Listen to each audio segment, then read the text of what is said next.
Assalamualaikum warahmatullahi wabarakatuh. Saudaraku yang beriman dan dirahmati Allah. Sekitar 3 bulan terakhir tahun 2023 kekejaman tentara Zionis selalu menjadi topik utama di beberapa media, dalam maupun luar negeri. Bagaimana tidak ada banyak sekali perilaku tak manusiawi yang mereka lakukan kepada warga Palestina, mulai dari menyiksa, membunuh, hingga mengambil organ tubuh para jenazah. Yang tak kalah biadabnya, siapa sangka jika selama berkonflik dengan Hamas, Israel ternyata menjadikan pasukan wanitanya sebagai tumbal di medan perang. Namun tahukah kalian alasan Zionis menjadikan tentara wanitanya sebagai tumbal? Tetap tonton terus video ini hingga akhir agar tidak sesat.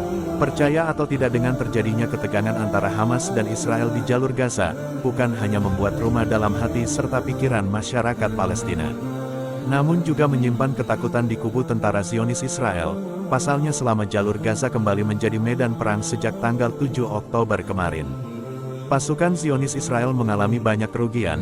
Sayangnya kerugian itu ditutup-tutupi oleh pihak Israel, agar dunia tak mengetahui apa yang sedang mereka alami.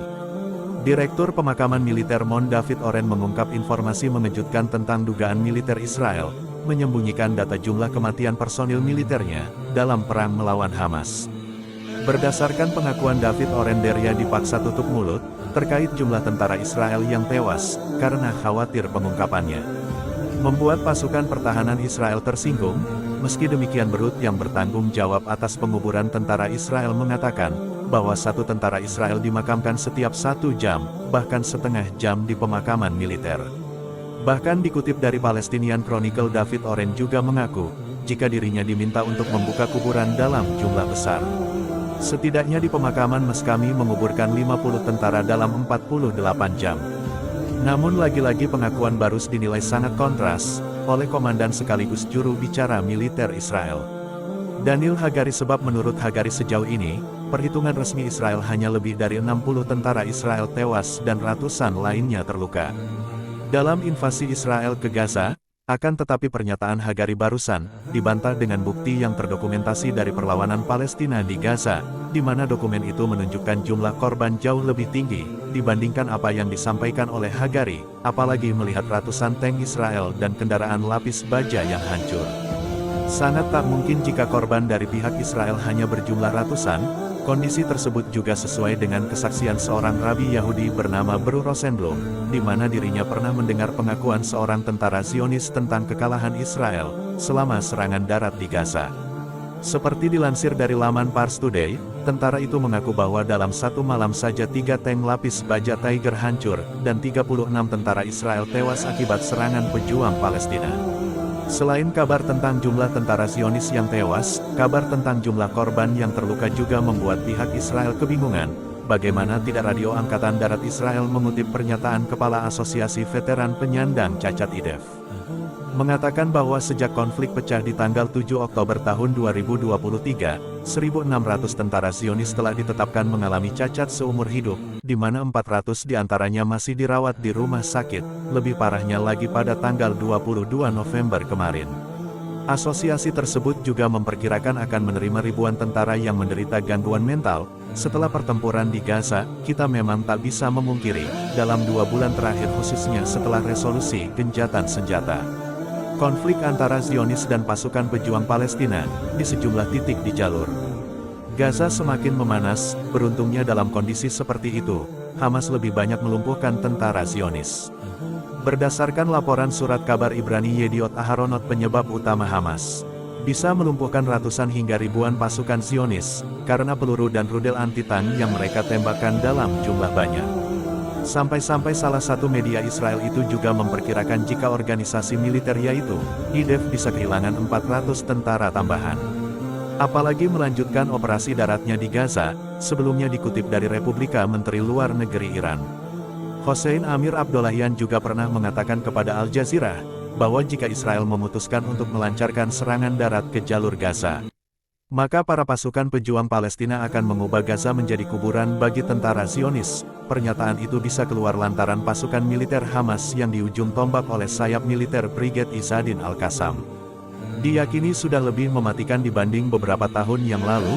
Buktinya serangan mengejutkan ke Israel pada tanggal 7 Oktober kemarin disebut-sebut oleh Menteri Luar Negeri Iran, itu sebagai demonstrasi atas keahlian militer Hamas saat ini. Bukti lainnya pada Perang Gaza tahun 2008. Roket Hamas hanya memiliki jangkauan maksimum 40 km tapi di tahun 2021 jangkauannya meningkat menjadi 230 km, belum lagi dengan adanya akademi militer yang melatih berbagai spesialisasi.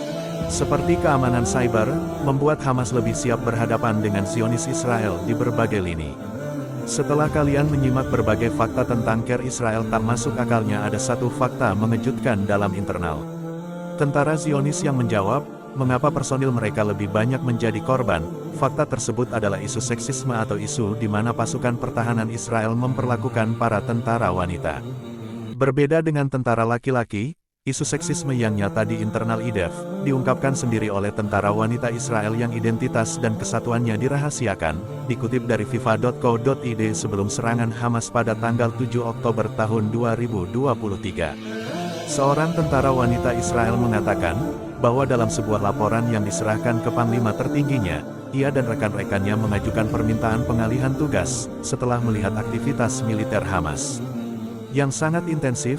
Sayangnya laporan tersebut tidak dianggap penting oleh komando militer Israel, dikarenakan pasukan yang menyerahkan laporan itu berasal dari unit yang seluruhnya beranggotakan personil wanita.